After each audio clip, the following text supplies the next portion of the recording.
नरदासया कधी माधवा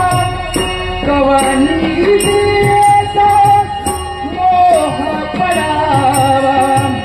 मोह पडावा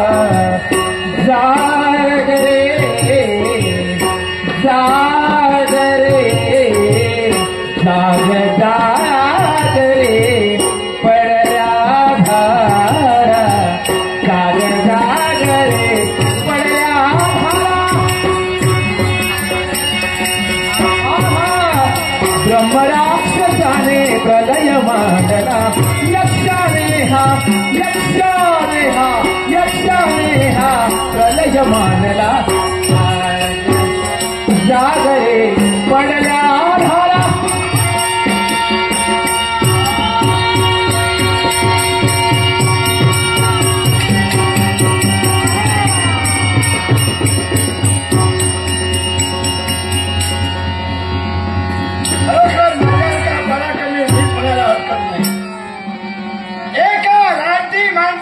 शेवट मी केला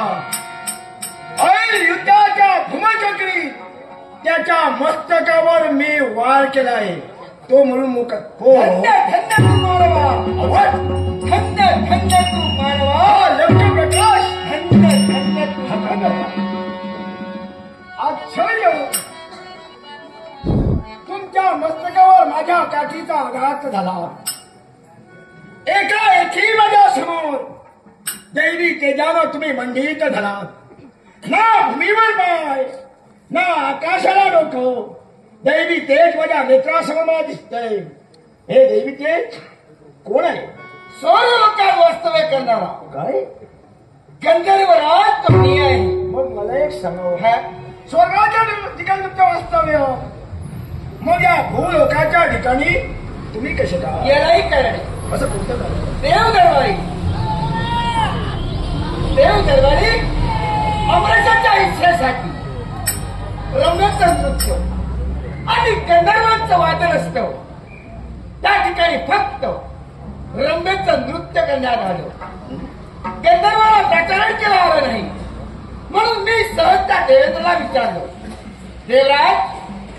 नित्य नियमाप्रमाणे रम्याच्या नृत्यात गंधर्वांचं गायन आणि वादन असतं आजकाल आम्हाला बोलवलं हे मी त्यांना विचारलं म्हणून त्या देवेंद्राने मला शाप दिला म्हणजे तुम्ही जा विचारला म्हणून शाप दिला मृत्यू लोकांच्या ठिकाणी यक्ष होऊन पडशील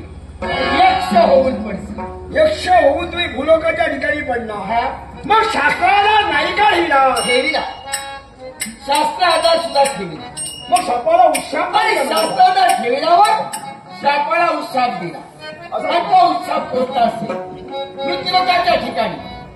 निपुत्र व्यक्ती असेल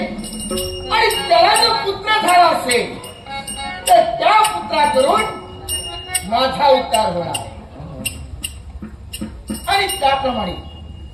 माझा उद्धार झालेला आहे